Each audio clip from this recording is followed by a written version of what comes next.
Buenas tardes, ya se observa la presentación en la pantalla completa. Buenas tardes, doctor. Buenas Sí, tardes, ya se... doctor. Buenas tardes, doctor. Sí. Sí, ya se observa.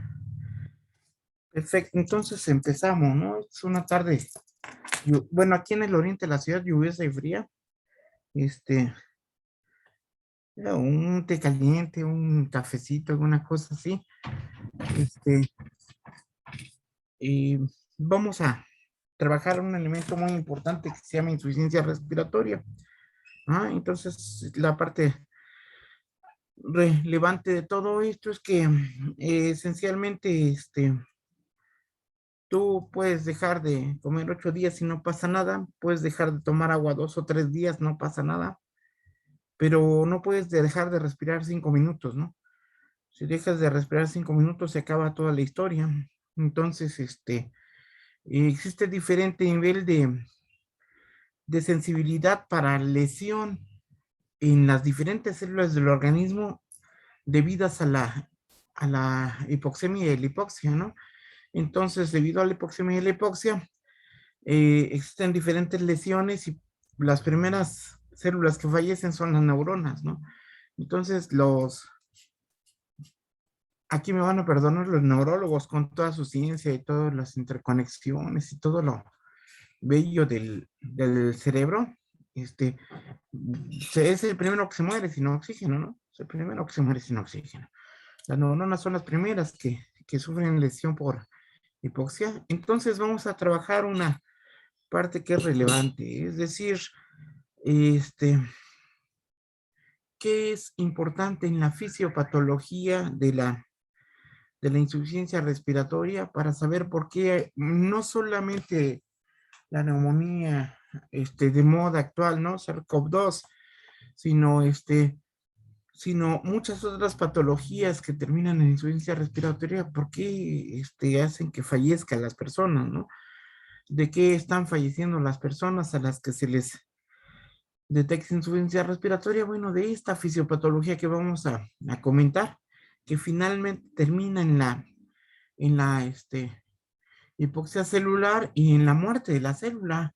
Entonces, esto da lo que se conoce como una apoptosis adelantada, prematura, ajá, una aceleración de la apoptosis y las células fallecen, les comento, en diferentes niveles de sensibilidad, pero todas fallecen, es decir, fallecen hepatocitos, fallecen nefronas, fallecen neuronas, fallecen este,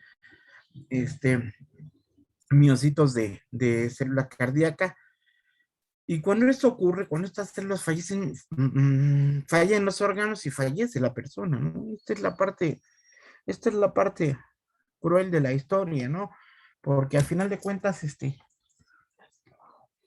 porque, porque al final de cuentas, la situación es que esto lo padecen personas y nosotros debemos de entender esa dinámica para estar al tanto de uno de los procesos más, pues más complejos, pero también más importantes que hay en la fisiopatología de muchas enfermedades, no solamente lesiones pulmonares. Así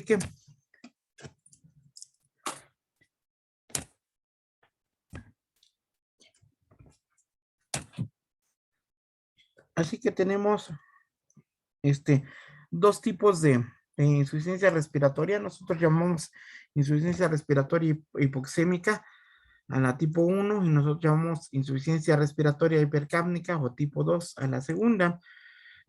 Son muy diferentes. En un poco más adelante, no tan pronto, pero un poco más adelante vamos a dedicar un espacio especial a la insuficiencia respiratoria tipo 2 que tiene una relevancia especial actualmente, pero en este momento vamos a dedicarnos a la insuficiencia respiratoria tipo 1 hipoxémica.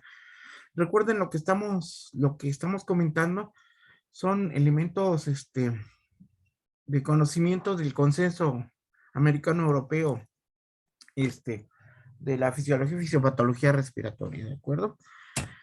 Entonces nosotros decimos, existe hipoxia e hipoxemia, ¿de acuerdo? Son dos términos que primero no deben de confundirse y segundo, deben entenderse lo más completamente cada uno de ellos porque la situación fisiopatológica es muy particular, ¿de acuerdo? Entonces decimos menor cantidad de oxígeno intracelular para el metabolismo mitocondrial es lo que conocemos como hipoxia. Entonces, ¿qué es hipoxia? Una menor disposición de oxígeno intracelular para el metabolismo de la mitocondria, ¿de acuerdo? Eh, ¿Cómo se produce esta hipoxia? Eso lo vamos a explicar ahorita, ¿de acuerdo? Entonces, esta es la parte clave. ¿Cómo se genera hipoxia? Es decir, cómo deja de llegar oxígeno a las células y cómo este oxígeno deja de estar disponible para el metabolismo de la mitocondria y cómo hace que esto predisponga a la apoptosis celular es lo que vamos a discutir, ¿de acuerdo? Entonces, número uno, existe la hipoxia hipoxémica. Ojo, hipoxemia entonces es el nivel de oxígeno bajo en la sangre, ¿de acuerdo? Si nosotros decimos existe la hipoxia hipoxémica, entonces la saturación de oxígeno arterial es insuficiente para mantener el contenido del oxígeno circulante y que llega a los tejidos.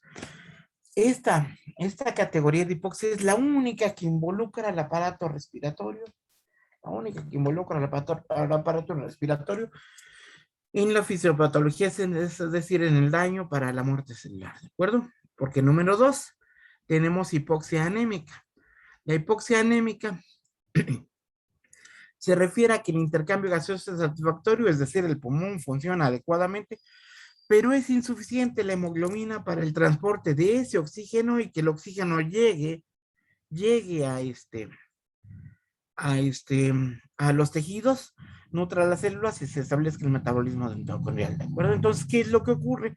Bueno, pues el pulmón puede estar intacto, pero tenemos un nivel de anemia especial. Por cierto, fin de semana una persona me pregunta que si era grave que un familiar suyo tuviera 6.5 de hemoglobina.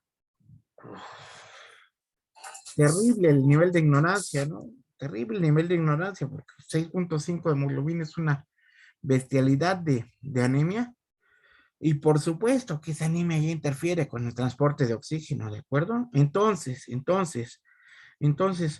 este, ¿cuál sería el elemento, cuál sería el prototipo de este tipo de pacientes? Bueno, pues los que sufren anemia, ya sea crónica o aguda, pero de un nivel suficiente para que se interrumpa el aporte de oxígeno a los tejidos. Entonces, por ejemplo, el paciente con insuficiencia renal crónica, por déficit de eritropoyetina llega a tener niveles de hemoglobina entre 2 y 4. Entre 2 y 4 niveles de hemoglobina. Imaginen ese nivel de anemia, ¿no? Y sin embargo, vean ustedes, te encuentras tú con este, con este, con fanatismos que son fanatismos, peligrosos, extremistas, es decir, son fanatismos que llevan a una situación de peligro a la gente. Te encuentras con fanáticos, ¿no? En una ocasión encontramos un paciente con 2.5 de hemoglobina, insuficiencia renal. Era urgente antes de cualquier otra situación como colocarle un catéter y dializarlo, era urgente transfundirle sangre. Sin embargo, este paciente pertenecía a una religión que les impide a los pacientes recibir sangre, ¿no? Entonces, el padre de este paciente, un paciente joven, 28 años, insuficiencia renal crónica, este, pues recibe la información de que su hijo requiere sangre. Entonces, el familiar dice que no, que su religión no les permite esa situación. Se le informa que la vida de su hijo está en peligro, que su hijo tiene riesgo de fallecer, y el padre dice que no hay problema, que, este, que, que primero está su religión. Ese tipo de fanatismo es complicado, pero ustedes lo van a enfrentar también, ¿no? Hay una agrupación religiosa, no la mencionamos para no herir susceptibilidades, pero una agrupación religiosa bastante extensa que tiene como precepto esto, ¿no? Y además que tienen un grupo de abogados, ¿sí? Que si tú le transfundes sangre al paciente sin su consentimiento, tú vas a dar con tus huesos a la cárcel, aunque tú hayas querido hacer un bien al paciente, ¿no? Entonces, imagínate esto, ¿no? Bueno, el prototipo puede ser este tipo de paciente, pero también, este, otro tipo de pérdida, de hemoglobina, ¿ah? ¿De acuerdo? Sin embargo, la parte más importante es esa. La hemoglobina es el transporte principal de este, de oxígeno. De hecho, el transporte principal de oxígeno en la sangre hay otras formas, ¿no? Pero el transporte principal de oxígeno en la sangre, la hemoglobina, esencial, esencial. Entonces, este, ¿de qué fallecen? ¿De qué fallecen los pacientes con insuficiencia renal? Bueno, pues también fallecen de hipoxia, hacia las células de apoptosis, adelantada, y también la anemia los mata, a los pacientes con insuficiencia renal, así que hay que tener en consideración esto, porque no, con alta frecuencia en los hospitales donde hay servicios, sobre todo, fíjense ustedes, servicios de nefrología, encuentras pacientes que tienen 8 o 9 en hemoglobina, es que renal, ¿y eso qué? No importa que un paciente esté renal, tiene que tener 12 de hemoglobina como mínimo, ¿de acuerdo? Para llevar a cabo una circulación adecuada de oxígeno, para llevar oxígeno a los tejidos, ¿de acuerdo? Entonces, ese es la segunda categoría. En tercero tenemos la hipoxia circulatoria. La hipoxia circulatoria nos dice que el contenido arterial de oxígeno es adecuado, es decir, los pulmones están intactos, este, el nivel de hemoglobina es adecuado, ajá, pero existe un déficit de circulación sanguínea en los vasos con déficit de oxígeno tisular. ¿Qué quiere decir? Tenemos un buen nivel de hemoglobina, tenemos unos pulmones funcionando, pero hay un colapso de la circulación. Hay un colapso de la circulación. Entonces, cuando hay este colapso de la circulación, lo más importante, la parte más importante es restablecer la circulación sanguínea para que se lleve a cabo el proceso, ¿de acuerdo? Entonces, no es suficiente con que el pulmón meta oxígeno a la sangre. No es suficiente con que la hemoglobina capte ese oxígeno, no, también hace falta que, que esos elementos circulen y lleguen a los tejidos. Entonces, en la hipoxia circulatoria, hay un colapso de la circulación sanguínea que impide que llegue el oxígeno a los tejidos. Y esto da la muerte celular, ¿de acuerdo? El prototipo de estas lesiones es el choque hipovolémico, ¿de acuerdo? El choque hipovolémico, este, hace que se interrumpa la circulación sanguínea. Por supuesto que hay un déficit tisular de oxígeno y el paciente fallece. ¿De qué fallece el paciente con choque hipovolémico? Fallece de hipoxia circulatoria, ¿de acuerdo? Entonces, ¿qué es muy importante cuando llega un paciente a urgencias con pérdida hemática, con pérdida de sangre y sobre todo pérdida importante, ¿no? De sangre.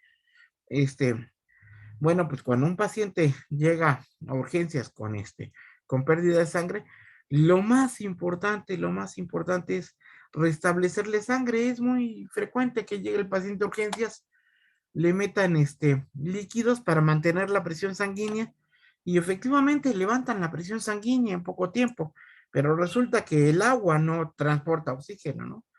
Entonces esto obliga al urgenciólogo a tener siempre en mente que debe transfundir sangre de manera inmediata, y para eso existen las transfusiones de sangre con mínima compatibilidad, que es la transfusión de urgencia. Es decir, mandan un piloto al banco de sangre, hazme pruebas mínimas, te tienen la sangre inmediatamente y se la transfundes al paciente. ¿Qué hay riesgo de que haga rechazo? Pues sí hay riesgo, pero el paciente va a fallecer si no recibe la sangre. Entonces tienes que correr ese riesgo y tienes todo el apoyo legal para hacerlo, dado que lo más importante en el choque hipovolémico es restablecer la circulación sanguínea. ¿De acuerdo? Restablecer la circulación con sangre. Ajá. Esto mismo ocurre en los grandes eventos de colapso circulatorio, por ejemplo, por gastroenteritis. El paciente por gastroenteritis sufre una gran deshidratación, el paciente colapsa la circulación y tienes que meter la cantidad de líquidos que sea, ¿no? Pueden ir de 7 a 10 litros, no importa, el paciente necesita compensar la circulación, ¿de acuerdo? Muy característico, muy ejemplar de esto es la enfermedad por cólera, ¿no? La enfermedad por cólera en la que, pues en poco tiempo puedes aplicarle 14, 15 litros de líquidos al paciente y los está perdiendo en la misma intensidad por la diarrea por cólera, ¿no? Por la pérdida líquida por cólera. Entonces, es muy importante que tú restablezcas siempre la circulación, este, que rompas el colapso de la circulación para que llegue oxígeno a los tejidos. Otro ejemplo de esto es el choque cardiogénico, ajá, un infarto al miocardio extenso, un infarto al miocardio extenso, hace que haya una falla, que aparezca una falla aguda del miocardio, aparece la falla aguda del miocardio, el corazón deja de tener la potencia suficiente para hacer que circule la sangre y se da un colapso circulatorio. ¿Qué es lo que se hace en esos casos? Bueno, pues lo que se hace en esos casos, sobre todo en los terceros niveles de atención, es meter al paciente a un sistema que se llama balón de contrapulsación. El balón de contrapulsación lo que hace es restablecer la circulación como si fuera el latido cardíaco, mientras se resuelve el problema cardiovascular, ¿no? Muy frecuentes casos en el Instituto Nacional de Cardiología, el paciente con infartos excesos, choque cardiogénico, lo meten a balón de contrapulsación, inmediatamente hacen cateterismo cardíaco, determinan cuáles son las arterias dañadas, las destapan, restablecen la circulación coronaria. Tiempo después, ya restablecida la circulación coronaria, el corazón recupera funcionalidad, retiran el balón de contrapulsación y le han salvado la vida al paciente. Le salvan la vida, ¿por qué? Porque fueron capaces de restablecer la circulación que estaba colapsada y evitaron la hipoxia circulatoria. ¿Hasta aquí tienen alguna duda? No. ¿No? Correcto. Muy bien. Como número 4 tenemos la hipoxia histotóxica. Hay una hipoxia conceptualizada como histotóxica en la que el contenido y distribución de oxígeno son adecuados, es decir, el pulmón incorpora oxígeno a la sangre, la hemoglobina lo capta, la circulación se mantiene, ¿ah? Pero hay una alteración en el metabolismo secundario celular por una especie de envenenamiento que generan mediadores de la inflamación en el choque séptico que bloquean la adhesión del oxígeno a la mitocondria, ¿de acuerdo? La mitocondria tiene un sistema de compartimentos o puertas para entrar el oxígeno, las enzimas y los mediadores químicos liberados en el choque séptico bloquean esta incorporación del oxígeno a la mitocondria ya dentro de la célula, ajá, y el paciente fallece porque simple y sencillamente la célula llega a oxígeno a ella, pero no sabe qué hacer con el oxígeno porque la mitocondria está bloqueada en su metabolismo, ¿de acuerdo? Entonces, qué es lo característico de esta patología? Bueno, pues lo característico de esta patología es para que tu paciente no fallezca por hipoxia histotóxica, tienes que romper el evento que se llama choque séptico, es decir, eliminar el foco séptico. Eliminar el foco séptico. Entonces tienes que eliminar el foco séptico, trabajas sobre el choque séptico, liberas a este organismo de esas toxinas, las células vuelven a recuperar función mitocondrial y vuelven a utilizar el oxígeno. Entonces, vean ustedes el ejemplo. El ejemplo es el paciente con pie diabético. El paciente con pie diabético, tú te enteras de que está en urgencias porque a 20 metros tú estás percibiendo la fetidez del tejido humano que se está descomponiendo, ¿no?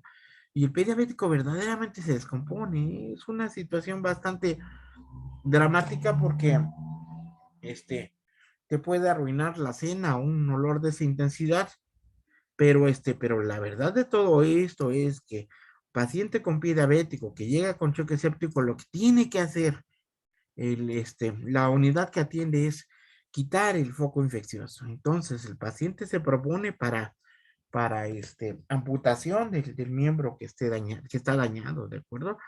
La amputación del miembro dañado quita elimina el origen de la sepsis y el paciente recupera con mucha frecuencia. con alta frecuencia, con alta posibilidad de rescatar su vida, pero invariablemente te encuentras cirujanos, ya platicábamos la vez pasada de esto, invariablemente te encuentras cirujanos que ven un paciente con choque séptico por pie diabético y dicen, no, pues pónmelo en condiciones, tiene la glucosa muy alta, está con acidosis, ajá. Si no le quitan el foco séptico, el paciente va a fallecer, ¿de acuerdo? Hagas lo que hagas, incluyendo que metes al paciente a ventilación mecánica, lo intubas, lo metes a ventilación mecánica, le pones oxígeno al 100%, eso no modifica el elemento del choque séptico. Entonces, tienes que erradicar el foco infeccioso. Entonces, con alta frecuencia las discusiones se centran en que si el cirujano tiene ganas de hacer su trabajo, además por el que le están pagando, este, para salvar la vida de las personas, cuando hay que eliminar un foco infeccioso. Esto tiene que ver también, por ejemplo, con abscesos intraabdominales, ¿no? Si hay un absceso intraabdominal demostrado, inmediatamente el paciente debe de ser evacuado de ese elemento de pus, de ese elemento infeccioso, ¿de acuerdo? Por la parotomía. Y nosotros tenemos en enfermedades pulmonares algo que se conoce como empiema, que no es otra cosa sino una gran colección de pus en el espacio pleural. Esa pus debe evacuarse rápidamente, ¿no? Si no se evacúa esa pus rápidamente, vía una sonda, vía una toracotomía, entonces el paciente va a fallecer por choque séptico, pero ya ahora ya saben ustedes que ese paciente con choque séptico fallece de hipoxia histotóxica, ¿de acuerdo? Hipoxia histotóxica. ¿Hasta aquí todo bien? Sí, sí, doctor. Correcto. Entonces, ¿cómo conceptualizamos la distribución de oxígeno? Bueno, la distribución de oxígeno es igual a la concentración de oxígeno arterial, ajá, por el gasto cardíaco. Entonces, ¿cómo se determina la distribución de oxígeno? Pues la concentración de oxígeno arterial por el gasto cardíaco. ¿Cómo llegamos a saber la concentración de oxígeno arterial? Bueno, pues para saber la concentración de oxígeno arterial, entonces, factorizamos la saturación de oxígeno que se obtiene en una gasometría por la hemoglobina que se obtiene en la biometría hemática, y esto a su vez se factoriza por una constante que es 1.34. A su vez, esto se suma por la factorización de la presión arterial de oxígeno, que también se obtiene por gasometría, por una constante que es 0.003, que no es otra cosa sino el nivel de dilución de oxígeno en el plasma, ¿de acuerdo? Esta fórmula te lleva a conocer cuál es la concentración arterial de oxígeno en la sangre, ¿de acuerdo? Entonces, la distribución de oxígeno, entonces finalmente es saturación de oxígeno por hemoglobina por 1.34 más presión arterial de oxígeno por 0.003 por el gasto cardíaco. Y así sabemos cuál es la distribución de oxígeno, cómo estamos distribuyendo oxígeno en el organismo, ¿de acuerdo? Es muy importante saberlo. No solamente es importante saber que un paciente tiene una saturación de oxígeno determinada, sino de ver que se está distribuyendo al organismo. Entonces, no tiene caso que tú tengas a un paciente con 95, 98% de saturación de oxígeno por oximetría de pulso si no conoces cómo se está distribuyendo este oxígeno en el organismo, ¿de acuerdo? Entonces, esta fórmula es muy importante, se la tienen que saber de memoria. Ya sé que algunos de ustedes van a ser oftalmólogos, algunos de ustedes van a ser dermatólogos, algunos de ustedes van a dedicarse a la cirugía plástica, pero de cualquier manera es importante que tengan como conocimiento general esto que les estoy comentando, ¿de acuerdo? Ya sé que lo más llamativo en la vida es lo fácil, pero pues esto no es fácil, esto es de trabajo, ¿de acuerdo? Entonces aquí la parte clave es que tanto logras concentrarte para dominar este tipo de algoritmos y ubicar a tu paciente en una situación de riesgo determinada para saber qué hacer en relación a este paciente, ¿de acuerdo? Entonces, ¿qué pasa con la hipoxemia? La hipoxemia ocurre cuando es inadecuada la transferencia del oxígeno del medio ambiente al alveolo. Si hay una transferencia inadecuada del medio ambiente al alveolo, entonces se va a dar hipoxemia, ¿de acuerdo? O del alveolo a la circulación pulmonar. ¿Ah? Los determinantes de la oxigenación alveolar están descritos por una ecuación que se conoce como presión alveolar de oxígeno. ¿Cómo determinamos la presión alveolar de oxígeno? Bueno, la presión alveolar de oxígeno, denle un trago a su café, porque se hace frío, y la verdad que no se ve que, bueno, ya ahorita ya es tarde, ya no va a cambiar el clima, más bien tiende en la noche madrugada a estar más frío, y así que, pues, saquen los cobertores de su closet, de su ropero, este, preparen otra taza de té, ajá. Entonces, la presión alveolar de oxígeno es igual a la presión inspirada de oxígeno menos la presión arterial de CO2 sobre R cuando la presión inspirada de oxígeno es igual a la fracción inspirada de oxígeno por la presión barométrica menos la presión de agua del ambiente, es decir, la humedad ambiental. Ajá. Cuando el FiO2 es igual a 21% y cuando la presión barométrica corresponde a 760 milímetros de mercurio. Ajá. Entonces, y cuando la presión de agua en la atmósfera es de 47, perdón, la presión de agua en la atmósfera es de 47 milímetros de mercurio. Así, la presión inspirada de oxígeno es igual a 0.21, factorizado por 760 menos 47, igual a 150 milímetros de mercurio, con una presión arterial de CO2 de 40 milímetros de mercurio. Y cuando la R que mencionamos arriba es una constante que tiene un valor de 0.08, entonces, de 0.8, entonces la presión alveolar de oxígeno corresponde a 150 menos 40 factorizado por 0.8, 100 milímetros de mercurio. Entonces, ¿qué es importante para saber que un paciente va a intercambiar oxígeno de manera adecuada? Bueno, pues que tenga una presión alveolar de oxígeno de 100 milímetros de mercurio, ¿de acuerdo? Esta es la condición de la transferencia del aire alveolar a la circulación capilar. Si no se da esta condición, no se va a transmitir, a incorporar el oxígeno a la circulación sanguínea capilar pulmonar. Y la integridad de este proceso en la ecuación de la diferencia alveolo arterial de oxígeno o gradiente alveolo arterial, para lo que se mide la presión arterial de oxígeno. Para la determinación de las causas de la hipoxemia en algunas situaciones clínicas, calculamos tanto presión arterial de oxígeno como gradiente alveolo arterial de oxígeno, ¿de acuerdo? Muy importante el conocimiento de estos elementos actualmente en las neumonías agudas graves por SARS-CoV-2, ¿de acuerdo? Entonces ahora ustedes saben que no es tan sencillo decir que un paciente está grave por neumonía viral aguda grave por SARS-CoV-2, sino que saben que estos procesos están implicados, ¿de acuerdo? Están implicados, entonces hay que evaluar cómo están estos elementos implicados en la fisiopatología de la enfermedad para ir corrigiendo la misma, ¿no? No se puede corregir si no se conocen ciertos elementos como estos. Entonces el ejemplo es si la presión alveolar de oxígeno está reducida por cualquier reducción de oxigenación ambiental, esto da hipoxemia. Y eso se conoce como hipoventilación alveolar, ¿de acuerdo? Entonces, mecanismos de hipoxemia, no solamente hipoventilación alveolar, hay 4 mecanismos principales por los cuales se da hipoxemia, es decir, 4 eventos fisiopatológicos que determinan la falla del aparato respiratorio o la capacidad pulmonar para incorporar oxígeno a la sangre. Entonces, número 1, disminución de la presión inspirada de oxígeno, porque la disminución está, porque la fracción inspirada de oxígeno está disminuyendo en el ambiente como en las grandes alturas. Recuerden que la altura de las diferentes ciudades es diferente, no es lo mismo la altura de La Paz, Bolivia, donde viven concentraciones de oxígeno muy bajas, a Acapulco, Guerrero, donde está a nivel del mar, ¿no? Ajá.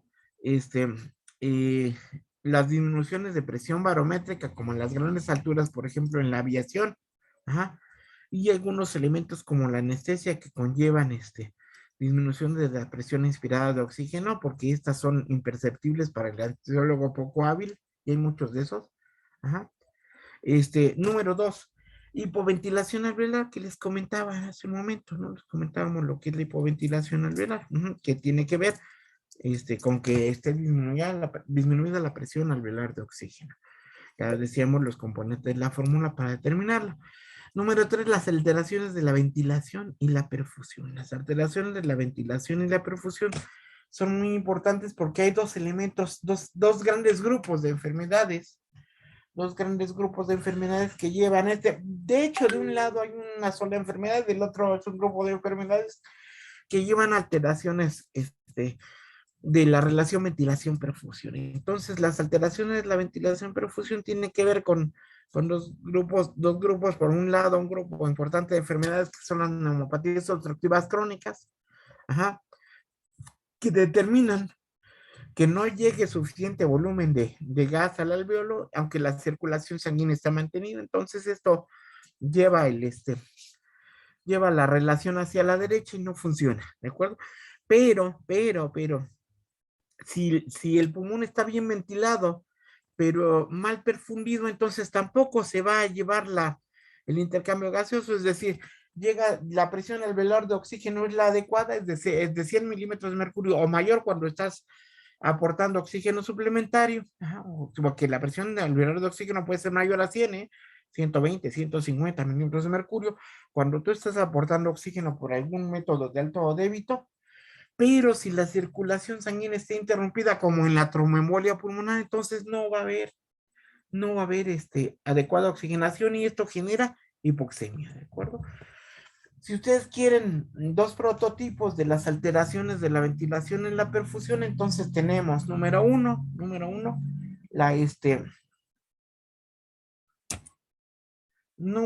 tenemos número uno, entonces tenemos la neumonía.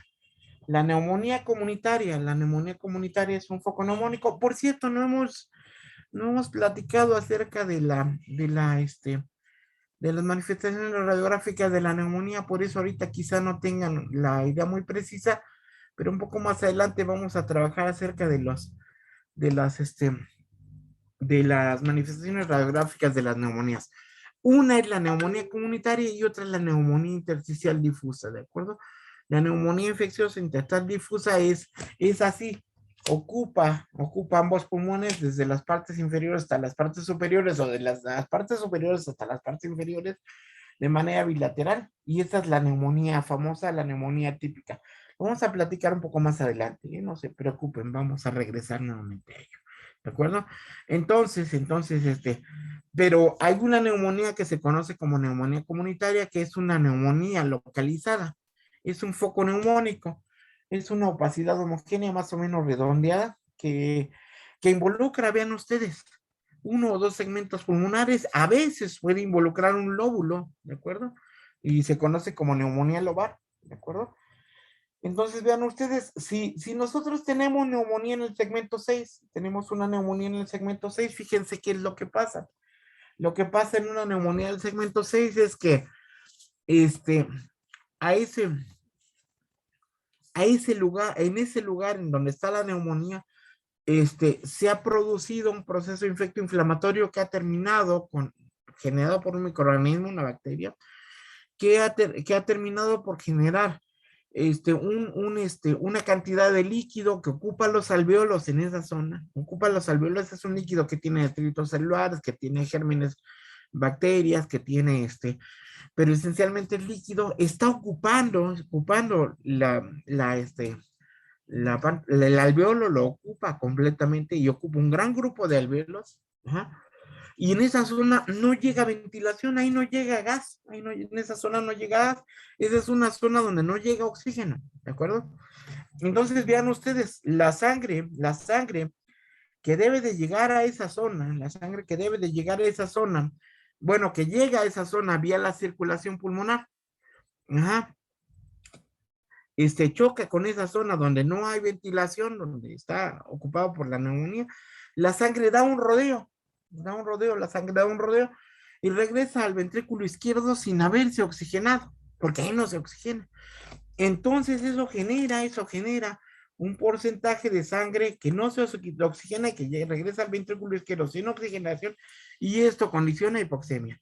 Ese es un ejemplo de alteración de la ventilación en relación a la perfusión, ¿de acuerdo? Ahí, en esa zona, en el foco neumónico, la zona está bien perfundida, es decir, llega a un nivel de sangre, pero no llega gas. Entonces, ahí llegó la sangre, llega, no hay gas, se da la vuelta, se regresa sin oxigenarse, ¿de acuerdo? El otro prototipo de las alteraciones de la ventilación perfusión, entonces les decía, es la tromboembolia pulmonar. El pulmón está extraordinariamente bien ventilado, le puedes meter oxígeno al 100% si quieres. ¿Ah? La presión alveolar de oxígeno es, la presión alveolar de oxígeno es mayor a 100 milímetros de mercurio, pero la circulación sanguínea de la circulación arterial de sangre está interrumpida. Se tapó la arteria pulmonar derecha. Se tapa la arteria pulmonar derecha, toda la zona que debe de cubrir esa arteria pulmonar no lleva sangre, no lleva circulación, y aunque haya ahí gas, este gas no hay forma de que salga de esa zona, ¿de acuerdo? Entonces ahí se genera hipoxemia, ¿de acuerdo? Por cierto, una hipoxemia refractaria, es hipoxemia refractaria, le puedes meter la cantidad de oxígeno que quieras, no te va a hacer intercambio gaseoso porque no hay circulación en esa zona.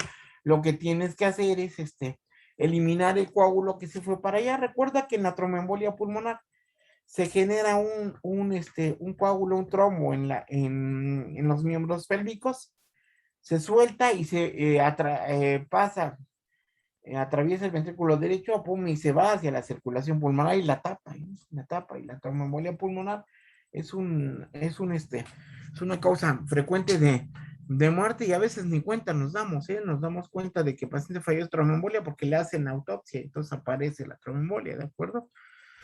Pero entonces la tromboembolia es el mecanismo por el que se genera hipoxemia en la tromboembolia pulmonar, bueno, es una alteración de la ventilación perfusión, ¿de acuerdo? ¿Hasta aquí está todo claro? Sí.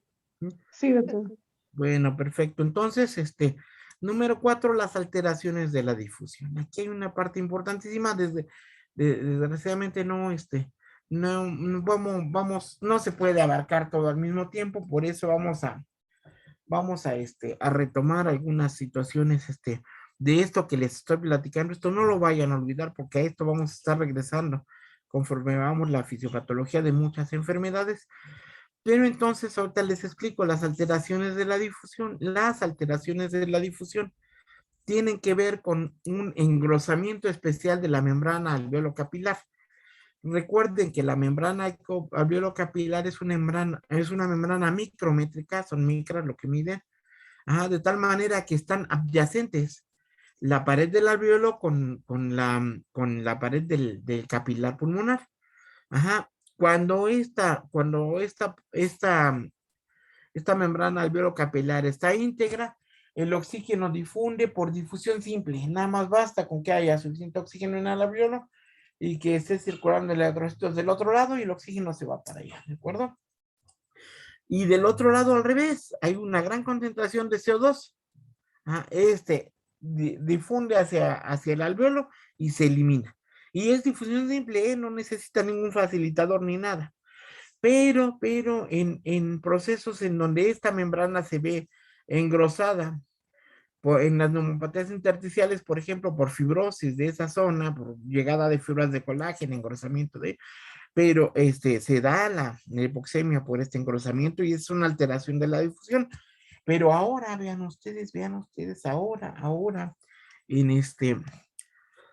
en la neumonía aguda grave por coronavirus, en la neumonía aguda grave por coronavirus, está engrosada la membrana alveolo capilar por edema, un gran edema, ¿de acuerdo? Y un edema generalizado de ambos pulmones, entonces esto genera hipoxemia, y este es el mecanismo principal por el cual están falleciendo los pacientes con COVID-19, ¿de acuerdo? El mecanismo principal es una alteración de la difusión. Lo vamos a ver cuando veamos otro virus que por ahí tengo ahí en una presentación donde se puede observar daño a la membrana alveolo-capilar, ¿de acuerdo?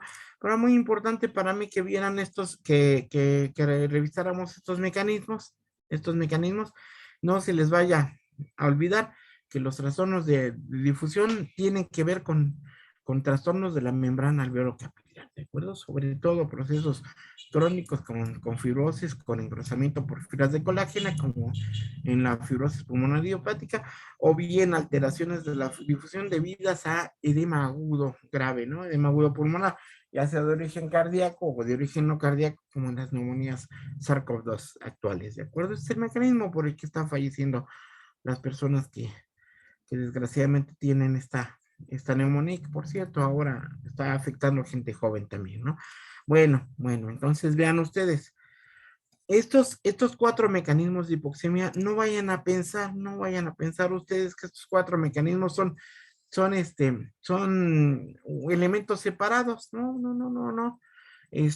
Pueden interrelacionar en un solo paciente, pueden mezclarse dos o tres mecanismos y eso empeora el pronóstico del paciente. No imaginen un paciente con trastorno de la difusión por inflamación severa pulmonar, como en el caso de la neumonía aguda grave SARS-CoV-2, y que además desarrolló tromboembolia pulmonar, como está siendo muy frecuente actualmente, ¿no? Entonces, por supuesto que los pacientes van a fallecer, ¿no? Entonces, nosotros tenemos que estar pendientes del tratamiento, tanto de mantenimiento de la circulación sanguínea con antitrombóticos, con anticoagulantes, como con proceso, como con medicamentos para combatir la inflamación, ¿de acuerdo? Entonces, muy importante como en algún momento se interrelacionen dos o tres o a veces los cuatro elementos en un solo paciente y esto, por supuesto, ensombrece el pronóstico, le da menor esperanza de vida a la persona, ¿de acuerdo? Y bueno, pues con este, con ustedes nada más me resta ahorita recordarles que algunas tardes así de bonitas como esta, porque las tardes nubladas también son bonitas, lluviosas son muy bonitas, también hay que saberlas disfrutar. Estas tardes lluviosas en las que estás por ahí en tu habitación, bueno, pues tu tecito caliente, un buen libro, un buen libro, el que sea, pero un buen libro, te va a acompañar siempre, ajá. Y este es un fragmento de un cuento de Juan Rulfo. Juan Rulfo fue uno de los mejores escritores del mundo, muy querido en otras partes del mundo y ahora con tendencia a olvidarlo en México, pero un gran escritor. ¿Ah? Este era un muchacho, un hijo de familia que se dedicaba a la vagancia, que se volvió ladrón, y en uno de esos caminos que iba a robar a alguna gente, lo hieren, lo lastiman. Entonces queda herido por un cuchillo, está perdiendo sangre, le avisan a su padre que su hijo está tirado en un camino, que lo acaban de herir porque es un asaltante y allí no se dejó que le robaran. Entonces este señor va al camino va a encontrar a su hijo, este, como puede, porque es un señor ya grande de edad, se lo echa a la espalda, y se lo lleva porque en un pueblo muy cercano que se llama Tonaya hay un médico. Entonces él le promete a su hijo, te voy a llevar a Tonaya para que te curen, ajá. Solamente a que ayúdame, ¿no? Cuando veas que estemos cerca del pueblo me avisas porque yo ya no veo muy bien y no oigo muy bien y tú allá arriba sí oyes, ¿no? Entonces, la parte final del cuento dice, allí estaba ya el pueblo, vio brillar los tejados bajo la luz de la luna, tuvo la impresión de que lo aplastaba el peso de su hijo al sentir que las corvas se le doblaban en el último esfuerzo. Al llegar al primer tejabán se recostó sobre el pretil de la acera y soltó el cuerpo flojo como si lo hubieran descoyuntado. Destrabó difícilmente los dedos con los que su hijo se había venido sosteniendo desde su cuello y al quedar libre oyó como por todas partes ladraban los perros. Es que él a cada rato le preguntaba si no oía ladrar los perros para ver si ya estaban cerca de la población, ¿no? Y tú no los oías, Ignacio, dijo, no me ayudaste ni con esa esperanza. Necesitan leer el cuento completo, ojalá que lo. Bueno, es que ahora ustedes consiguen todo, ¿no? Nada más les dan un touch, este, y consiguen los cuentos de Juan Rolfo, ¿no? Del libro que se llama El Llano en Llamas, ¿no? Entonces, buscan Llano en Llamas,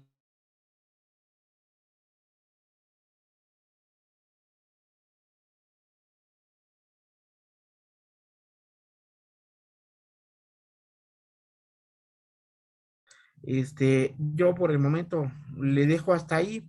Nos estamos comunicando el miércoles, ¿de acuerdo? ¿Tienen alguna duda? ¿Tienen alguna pregunta? Yo tengo una duda, doctor, sobre la Adelante. fórmula de dilución de oxígeno. Ajá. El 1.34 era, bueno, ¿me podría repetir qué era? A esa parte no la entendí. A 1.34 es una constante. Es una Ujú. constante de fijación de la hemoglobina, del oxígeno por la hemoglobina. Ah, pero es una constante. La otra es 0.003, es la dilución de oxígeno en el plasma. Ujú. Pero 1.34 es una constante que siempre aparece en la fórmula y tiene que ver con la capacidad de la hemoglobina para captar el oxígeno, ¿sale?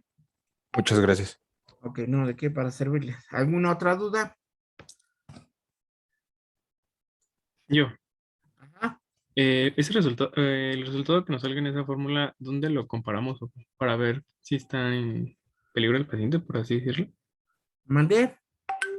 Que el resultado que nos salga en la fórmula que mencionó mi compañero, ¿lo debemos de comparar con cierta escala o qué significa el número que salga? Es lo que no entendí muy bien.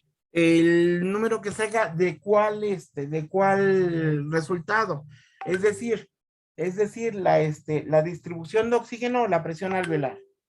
Porque la distribución de oxígeno es un número variable dependiendo de la condición del paciente y no hay una referencia para el mismo. ¿De acuerdo? La presión alveolar, sí, la presión alveolar, el punto de referencia es 100 milímetros de mercurio. Por abajo de 100 milímetros de mercurio está baja la presión alveolar y el paciente tiene hipoventilación alveolar.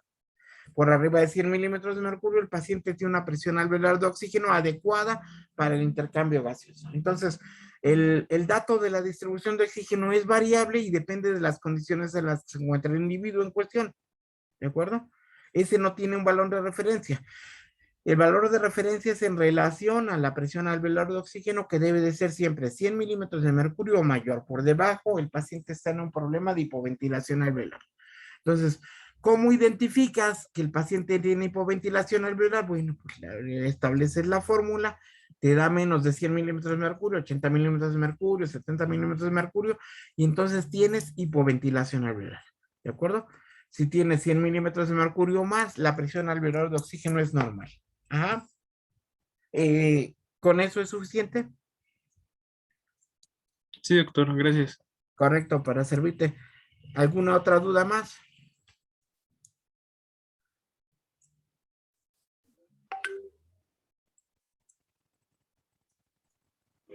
No, Correcto. Entonces, si gustan, nos vemos el miércoles. Sigan disfrutando su tarde noche. Por aquí nos vemos el miércoles, ¿no? igualmente, Muchas doctor. Muchas gracias, gracias, doctor. doctor. Hasta luego, buenas Hasta noches. luego. Hasta Hasta Buenas luego. luego. Buenas noches, nos vemos el miércoles. Claro que sí, hasta luego. Sí.